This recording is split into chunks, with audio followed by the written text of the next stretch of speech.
भक्ति का भाव प्रकट कर रहे हैं। उनके अंदर भक्ति की दृढ़ता इतनी मजबूत थी, विश्वास श्रद्धा इतनी अधिक मजबूत थी कि भगवान स्वयं प्रकट हो गए। श्रद्धा और विश्वास का ये लाभ भगत को प्राप्त होता है। श्रद्धा के बिना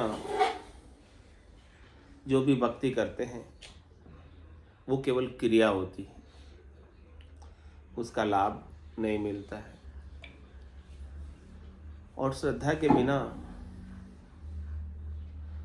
भक्ति ऐसी है जैसे कोई गुलदस्ता। गुलदस्ता समझ गए ना?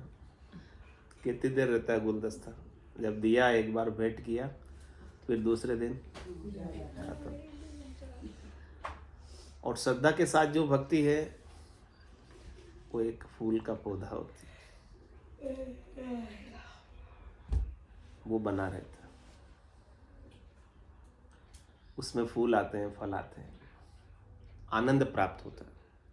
तो महाराज कह रहे हैं कि भक्ति करनी है तो श्रद्धा के साथ करो, विश्वास के साथ करो, नैचे के साथ करो, प्रतीति के साथ करो, दृढ़ता के साथ करो, मजबूती के साथ करो, उसी में लाभ मिलने वाला है।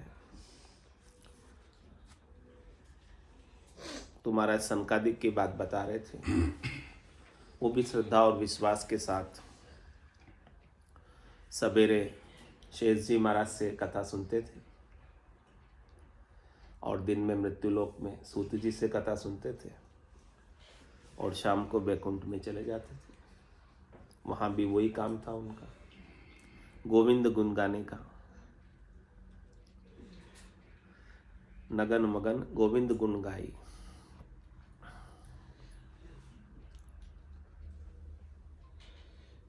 It's 8:15. तो जब वो बैकुंठ में गए तब जय और विजय दो पार्षद थे, उन्होंने उन्हें अंदर जाने नहीं दिया।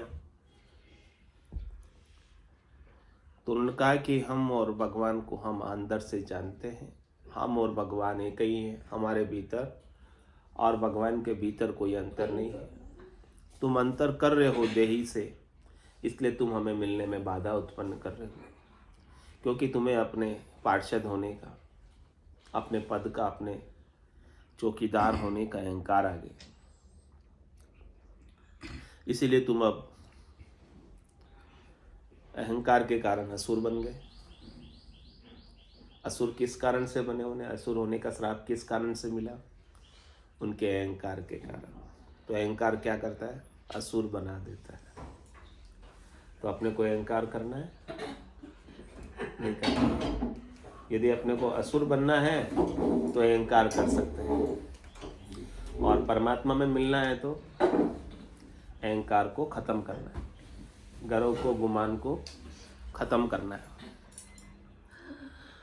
तो कह रहे महाराज कि इस प्रकार से जब उन्हें असुर होने का, अहंकार के कारण असुर होने का श्राप प्राप्त हो गया,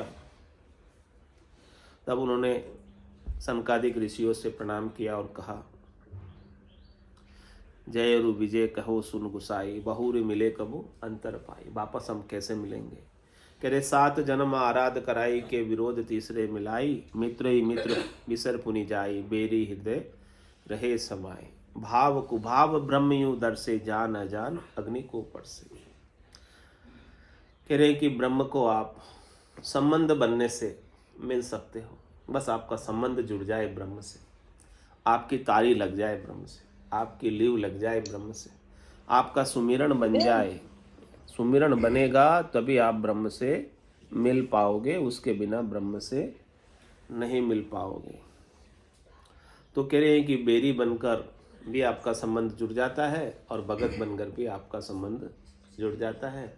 भगत तो फिर भी भगवान को भूल जाता है, उसे भक्ति करनी पड़ती है, याद करना पड़ता है।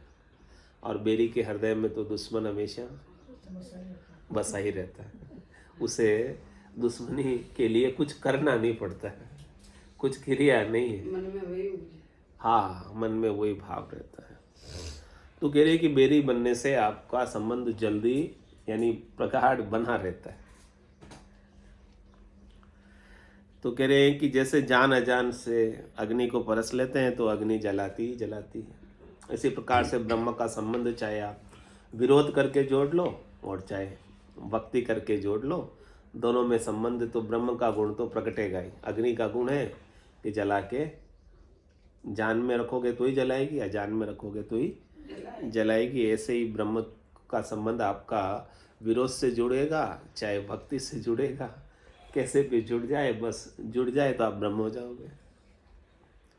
अग्नि में लकड़ी डालते हैं तो लकड़ी रहती है क्या? फिर वो अग्नि अपने स्वरूप में लकड़ी को कन्वर्ट कर देती, बदल देती है। लकड़ी रह नहीं पाती है और वो क्या हो जाती है? आग ही हो जाती है। इसी प्रकार से हम ब्रह्म से जुड़ गए तो हम शरीर नहीं रह जाएंगे, हमारा शरीर इस ब्रह्म की अग्नि में जल जाएगा और हम केवल ब्रह्म अग्नि रह जाएंगे, ब्रह्म रह जाएंगे। तो इस प्रकार से वो एक तो बन गया हिरणाक्ष और एक बन गया हिरण्यकश्यप। तो हिरणाक्ष 10,000 वर्षों तक खोज करता रहा कि मेरे समान बलशाली यहाँ कोई होवे और मुझे हराए या मैं उसके साथ युद्ध करूं। तो ऐसा कोई मिला नहीं, तो उसने पृथ्वी को अपने पांव के नीचे दबा दिया। तो त्राई त्राई करी पृथ्वी कापी, करतम करता है समर्था, कियो कियो वराह चरित जिनार्थ। तो इस प्रकार से पृथ्वी के सभी जन कांपने लगे, त्राई त्राही करके, बचाओ बचाओ करके। लेकिन महाराज कह रहे हैं कि जो करता है परमात्मा है वो तो समर्थ है। उन्होंने वराह अवतार धारण किया और हत हिरणाक्ष धरणी स्थिर थापी। उन्होंने हिरणाक्ष को हता, उसके अहंकार को मिटाया। उसके समान बलशाली कोई था नहीं, तो उनके साथ युद्ध किया और युद्ध करके उसको समाप्त किया और वापस पृथ्वी को स्थिर किया। अब जो उसका जय विजय दो थे ना, तो यहाँ भी हिरणाक्ष और हिरण्यकश्यप थे, ये दोनों भाई थे। तो हिरण्यकश्यप जब कोप्यो पापी, हरि बेरी के दासा, भाव भक्ति में करु जित्रासा। फिर हिरण्यकश्यप ने कहा कि मैं तो हरि का बेरी हूँ, दुश्मन हूँ, क्योंकि उन्होंने वही मार्ग चुना था भगवान से मिलने का। उन्होंने कौन सा मार्ग चुना? दुश्मनी का, वेरता का। तो वेर का भाव उन्होंने अपने भीतर रखकर कहा कि मैं किसी को बख्शूंगा नहीं। हरि बेरी के दासा, जो हरि के दास है वो भी मेरे दुश्मन। हरि मेरे दुश्मन तो हरि के दास भी मेरे दुश्मन। भाव भक्ति में करूँ जित्रासा, कोई भाव से भक्ति करेगा तो मैं उसे क्या दूंगा? त्रास दूंगा, मैं उसे दुख दूंगा। तो सुर अरु असुर वेर जब भयो, हिरण्यकश्यप तपस्या को गयो। जब इस प्रकार से सुर और असुर यानी देवता और राक्षस में वेर तो हमेशा ऐसे ही चलता है, नया नहीं है, कोई नई बात नहीं है। लड़ाई हमेशा से ही चलती आ रही है, किसकी? राक्षसों की और देवताओं की। तब फिर हिरण्यकश्यप ने बल प्राप्त करने के लिए, देवताओं पर विजय प्राप्त करने के लिए तपस्या का मार्ग चुना। तो उसने तपस्या करने के लिए वो जंगल में चला गया। तब सुरपति जाई पुरी लगाई, असुर त्रिया बंद ले जाई। तब देवताओं का राजा इंद्र गया उसके हिरण्यकश्यप के महल में और वहाँ से उसकी पत्नी कयादु को लेकर आ गया। तब सन्मुख नारद दर्शन दीनो, जब ही इंद्र सन्मान सुकीनो। तब जब वो लेकर आ रहा था तब सामने से नारद जी मिल गए, नारायण गुण गाते गाते, नारायण नारायण करते हुए। नारद जी ने दर्शन दे दिए, संतों ने दर्शन दे दिए इंद्र को। तो इंद्र ने भी सम्मान किया नारद जी का। संतों का सम्मान करना चाहिए, तो इंद्र ने भी सम्मान किया। करे दीन बिछल हरिदास कहावे, पर पीरा थे अति दुख पावे। जो हरि के दास होते हैं, भगत होते हैं, वो दीन के ऊपर वत्सलता का भाव दिखाते हैं, दीन के ऊपर कृपा का भाव बताते हैं। दीन बिसल हरिदास का, हरिदास वही कहलाता है जो दीनहीन हो, उसके ऊपर दया करे। तो उस समय अपहृत की हुई कयादू दीनहीन लगी, अबला लगी, क्योंकि उसके पास तो कोई बल था ही नहीं। तो इंद्र उसे अपहरण करके ले आया और पर पीड़ाते अति दुख पावे। जब वो कयादू की पीड़ा उसने देखी कि अपहरण की हुई है, तो नारद जी को बड़ा दुख हुआ। तो नारद जी ने इंद्र को क्या कहा कि कौन बुद्धि करे सुर राई, नीच कर्म करी लाजन आई। अरे आपकी बुद्धि कैसे खराब हो गई हे सुरपति, हे देवताओं के राजा इंद्र। ऐसा ही अपहरण का, चुराने का, पकड़ कर ले जाने का नीच कर्म करते हुए आपको लज्जा नहीं आती। तो इंद्र कहे तुम सुनो गुसाई, बालक हतु त्रिया को नाही।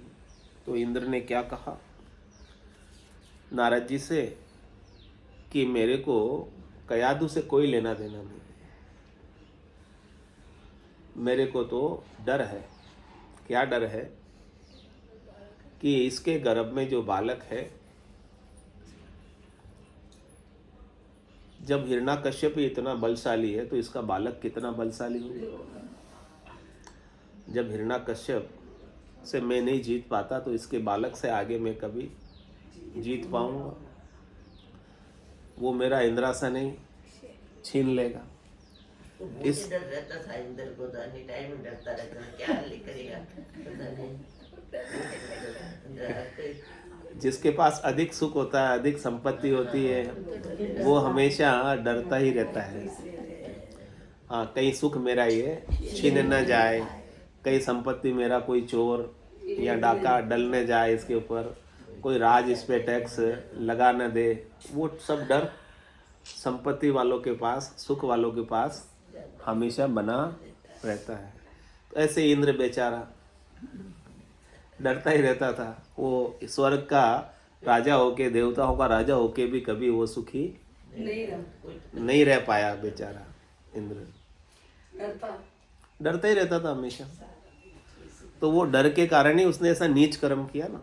यदि उसके डर नहीं होता तो अपहरण जैसा नीच कर्म क्यों करता।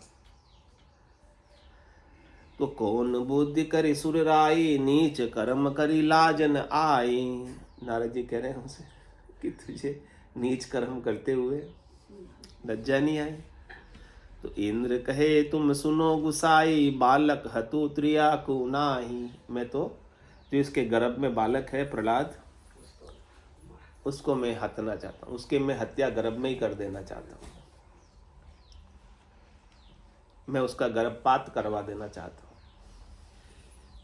अबॉर्शन करवा देना चाहता हूँ। यही तो कह रहा है इंद्र, और क्या कह रहा है।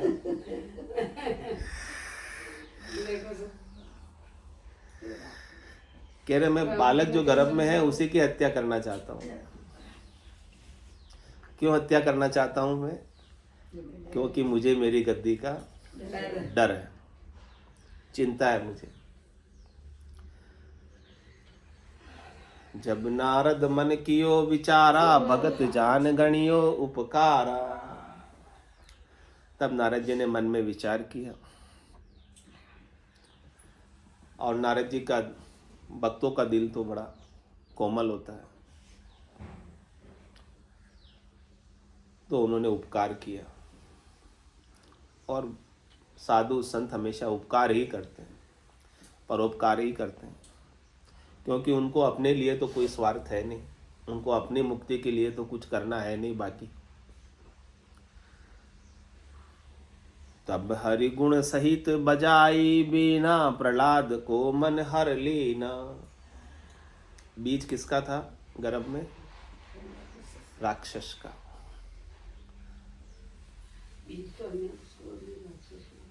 बीज किसका था? राक्षस को सोचने का शक्ति है। हाँ, अब राक्षस का बीज था ना गर्भ में। तो बीज जैसा बोते हैं वैसा ही तो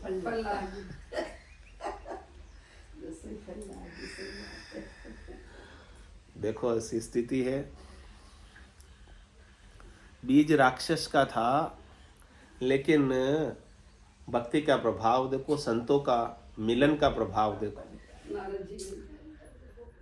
कि नारद जी ने हरि गुणानुवाद किया, वहां पर हरि के नाम का सुमिरन किया, उच्चारण किया।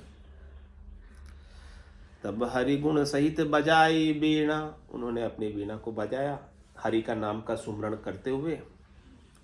और जो गर्भस्थ शिशु था, तो गर्भ में रहते हुए प्रहलाद को मन हर लीना, गर्भस्थ शिशु ने वो हरि नाम सुन लिया माता के कर्णों के माध्यम से, माता की कर्ण इंद्रियों के माध्यम से, कयाधु की कर्ण इंद्रियों के माध्यम से गर्भस्थ शिशु प्रहलाद ने ऐसा हरि नाम गर्भ में ही सुन लिया।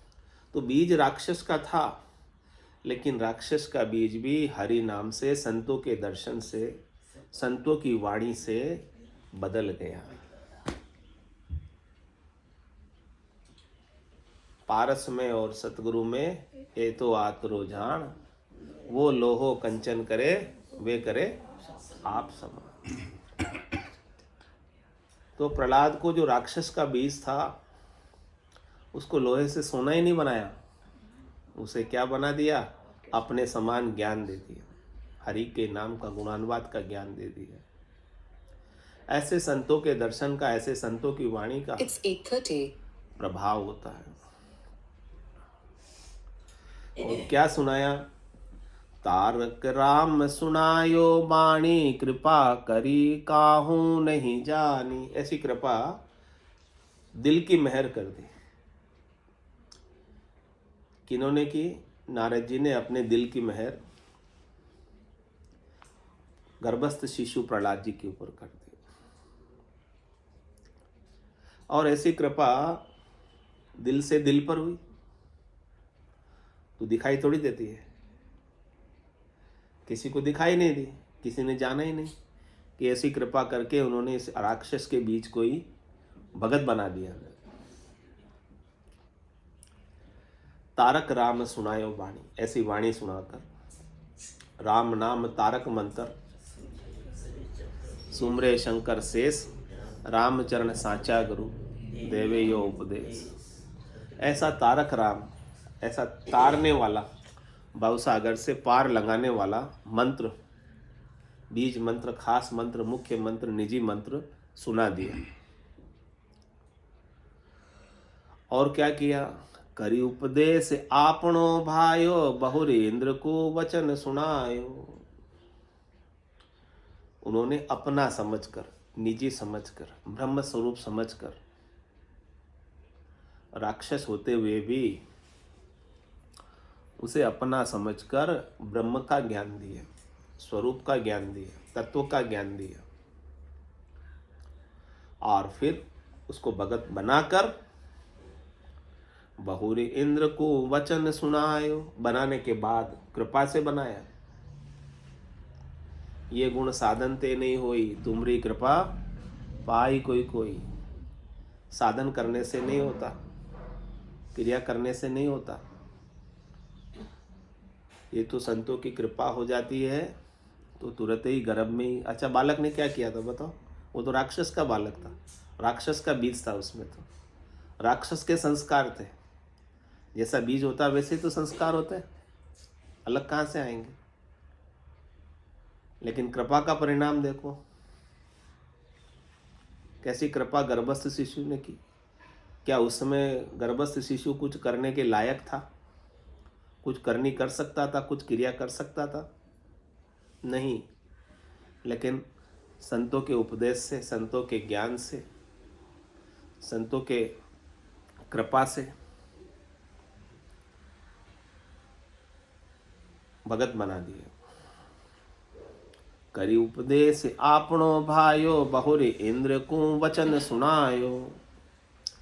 उसे अपना बनाकर, उसे ब्रह्म स्वरूप बनाकर, राम स्वरूप बनाकर फिर इंद्र को कहा।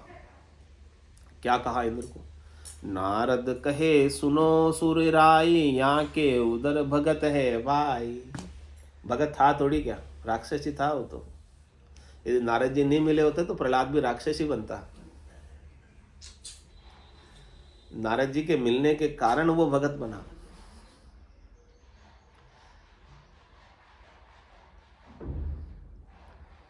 तो फिर बनाने के बाद क्या बोला? यहाँ के उधर भगत है भाई, इनके पेट में तो भगत है, क्योंकि उन्होंने भगत बना दिया।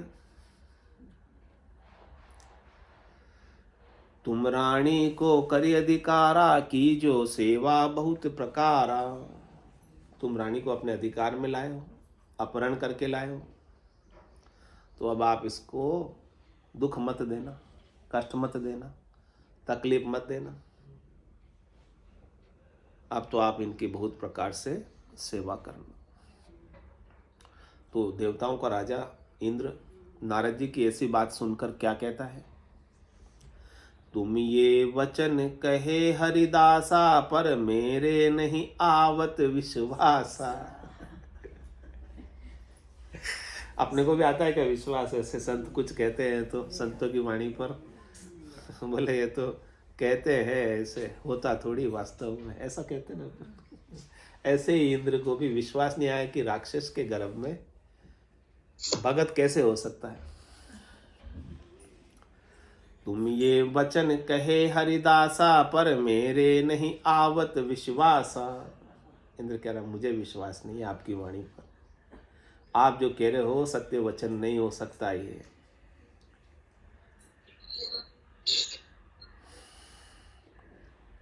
मेरी बुद्धि ऐसा कह रही है कि राक्षस के गर्भ में भगत कैसे हो सकता है। बुद्धि रूपी बिल्ली रास्ता काट जाती है, तर्क करती है और संतों के वचन पर विश्वास नहीं करती, भरोसा नहीं करती। तो विश्वास नहीं करती है, भरोसा नहीं करती है, तो उसे लाभ नहीं होता है।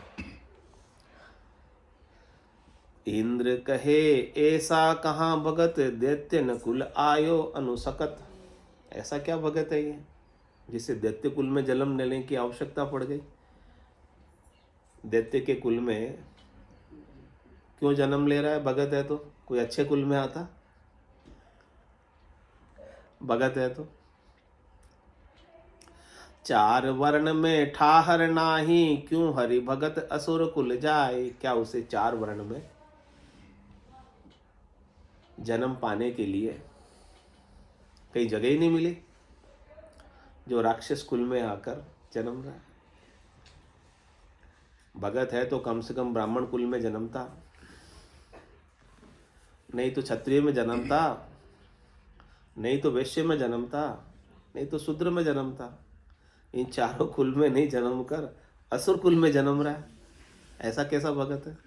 हमारी बुद्धि तो इसे नहीं मानती है। क्यों हरि भक्त असुर कुल जाए। क्या जरूरत पड़ी उन्हें भगत को? हरि के भगत को तुम कहते हो इसमें हरि का भगत है। हरि के भगत को क्या जरूरत पड़ी है जो असुर के कुल में जाकर जन्म ले रहा है? ऐसी पूछ करी सुर राई, तब ही ऋषि कही सुन भाई। इस प्रकार से इंद्र के दिमाग में, बुद्धि में, मन में शंका हुई। तब ऐसा प्रश्न इंद्र ने नारद जी से किया और नारद जी ने फिर इसका उत्तर दिया। क्या उत्तर दिया? नारद बोले सुनो सुरपति, ऊंच नीच हरि नाही तिरपति। हे सुरपति, हे देवताओं के राजा इंद्र, हरि के लिए, भक्तों के लिए न कोई ऊंचा होता है और न कोई नीचा होता है। भगत के लिए तो सारे वर्ण समान होते हैं। भगत के लिए तो राक्षस भी और देवता भी समान होते हैं। ऊंच नीच सो कर्म कहावे, हरिजन हरि भज हरि ही समावे। कह रहे ऊंच नीच तो कर्म कहलाते, बाकी मूल रूप से, तत्व रूप से, स्वरूप से तो सब ब्रह्म ही है। और आपके तत्व में, मूल रूप में, आपके स्वरूप में कोई कर्म नहीं है, कोई विकार नहीं है, कोई वर्ण नहीं है, कोई आश्रम नहीं है, कोई स्त्री नहीं है, कोई पुरुष नहीं है, आत्मा स्त्रीलिंग नहीं है और ना आत्मा पुरलिंग है, आत्मा नपुंसक लिंग है। यानी आत्मा का कोई लिंग ही नहीं है। लिंग तो शरीर का होता है, आत्मा का थोड़ी लिंग होता है। आत्मा का लिंग होता तो स्त्री की आत्मा अलग होती, पुरुष की आत्मा अलग होती। स्त्री और पुरुष की आत्मा तो एक ही है, आत्मा स्त्रीलिंग नहीं है। इसलिए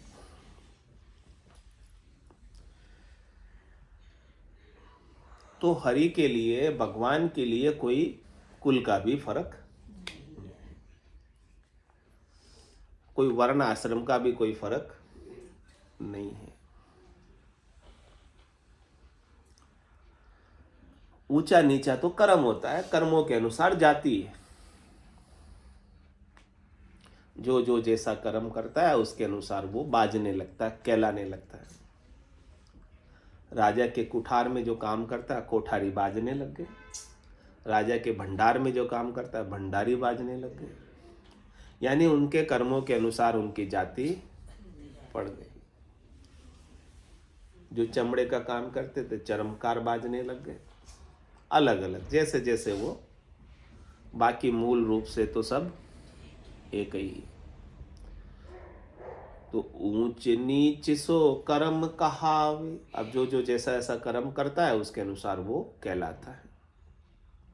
तो जाति जितनी भी है, कुल जितना भी है, देवता और असुर भी, ये सब कर्मों के अनुसार है।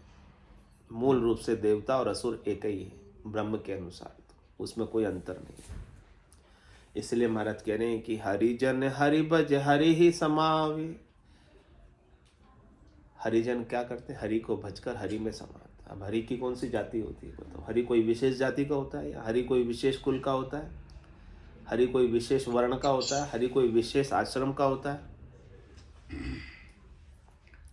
इसलिए हरिजन जाति, कुल, मत, पंथ, संप्रदाय से अलग होकर, ऊपर उठकर हरि में समा जाते हैं। और कैसे समाते हैं हरिजन? हरि भज हरि ही समावे। हरि का भजन करने से आप हरि में समाते हो। हरि की याद करने से, हरि का सुमरन करने से हरि में समाते हो। जो जिसकी याद करेगा वो उसमें जा मिलेगा, समाएगा। अंत मति सो गति। अंत काल में होती वासना, जा में वासा पाया, कह सुखराम वासना ऊपर कर सवारी आया। तो हरिजन हरि भज हरि ही समावे। ये सब महाराज स्वरूप का ज्ञान दे रहे नारद जी इंद्र को। कह रहे ऊंच नीच को जो विष देवे, दोन्यों खाई मृत्यु ही लेवे। महाराज दृष्टांत देकर समझा रहे नारद जी कि चाहे ऊंची जाति का हो चाहे नीची जाति का हो, किसी को भी आप विष दो, जहर दो, तो ऊंची जाति वाले का शरीर नहीं जाता है और नीची जाति वाले का शरीर चला जाता है। ऐसा ही होता है, दोनों का ही चला जाता है। वो शरीर का धर्म है जाने का, विष है, इसलिए दोनों का चला जाता है। ऊंची जाति नीची जाति तो उनके कर्मों के अनुसार है।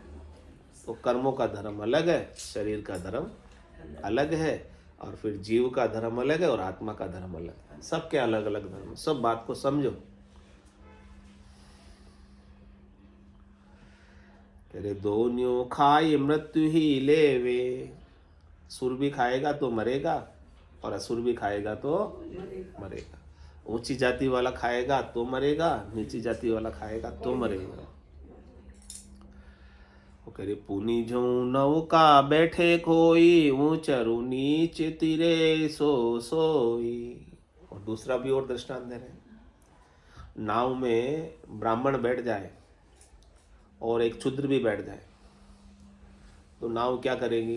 ब्राह्मण को तो तिरा देगी और क्षुद्र को डुबो देगी। डूबी तो सभी डूबी सार तैरी तो मैं तो सभी तैरी शूद्र में तो ही तैरी है, ऊंची जाति वालों में तो ही तैरी। मैं तो भी सभी डूबी। तो ऐसे ही महाराज कह रहे कि जो नाम की नौका में बैठ गए, राम नाम की नौका में बैठ गए, वो भवसागर से पार हो जाएंगे, चाहे वो ऊंची जाति वाला हो चाहे नीची जाति वाला हो। नौका उसमें कोई फर्क नहीं करती है। नाम महाराज उसमें कोई फर्क नहीं करते हैं कि मैं इसको तारूं या इसको न तारूं।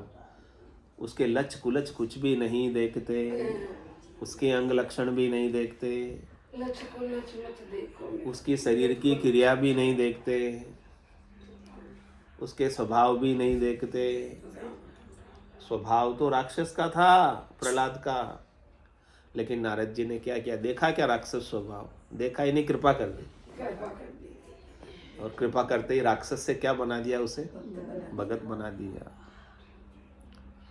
तो ऊंचरु नीच तिरे सो सोई, त्यों हरि के कुल को नहीं कारण, अंत्यज विप्र भजेता तारण। इसलिए हरि के लिए, भगवान के लिए, भगवान को पाने के लिए किसी के कोई सी भी जाति का होने का कोई कारण। फर्क नहीं।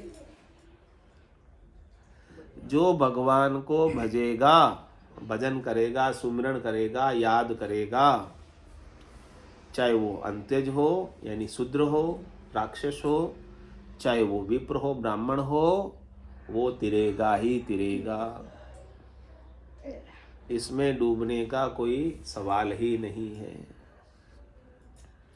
यद्यपि ऊंच लघु तनहु नाही, पंच तत्व करी सब ही बनाई। और कह रहे महाराज, आपका शरीर भी छोटी जाति का नहीं है, मोटी जाति का नहीं है। चाहे छोटी जाति वाला हो चाहे मोटी जाति It's वाला हो, 8:45. सबके शरीर क्षितिजल पावक गगन समीरा। सबके 5 तत्वों के ही शरीर बने हुए हैं। ऊंची जाति को कोई ना रही। तो या ब्राह्मण के अंदर कोई तत्व ज्यादा होता होगा, शूद्र में कोई तत्व कम होता होगा। ये बात 5 तत्वों में सबको एक ही बना है। कहने सबका शरीर 5 तत्वों का बना हुआ है, 3 गुणों का बना हुआ है, रजोगुण सतोगुण। 5 तत्व की ईंट बनाई, 3 गुणों का गारा। सबका शरीर ऐसे ही बना हुआ है, ईंट और गारे से। तो कह रहे अजात शत्रु नाम प्रहलादु, नारायण को सेवक आदु। ये इनका नाम प्रहलाद है। नारद जी ने नाम प्रहलाद रख दिया ज्ञान देकर। अजात शत्रु है ये, इनके कोई शत्रु और मित्र है ही नहीं। ये अनादिकाल से भगवान का भगत है। कहूँ चूक असुर ग्रह आयो, विधि न विधि संजोग बनायो। कोई न कोई गलती हो गई होगी, कोई न कोई काम ऐसा, पाप कर्म ऐसा उदय हो गया होगा, जिस कारण से विधाता ने, विधि ने ऐसा संयोग बनाया कि उसे असुर घर में जन्म लेना पड़ रहा है। बोलो राम सतगुरु देव जी महाराज में, धन्य हो, धन्य हो। परम दयाल सतगुरु सुखराम जी महाराज में, धन्य हो, धन्य हो। अनंत श्री सतगुरु सुखराम जी महाराज के ज्ञान स्वरूप भगवान में धन्य हो, धन्य हो। केवली भगवंता ने धन्य हो, धन्य हो। जीवा तारण जहाज में, धन्य हो, धन्य हो। मोक्ष के मालिका में, धन्य हो, धन्य हो। अनंत कोटि संतान धन्य हो, धन्य हो। राम सभा में राम राम सा राम राम सा राम राम राम राम राम राम सा।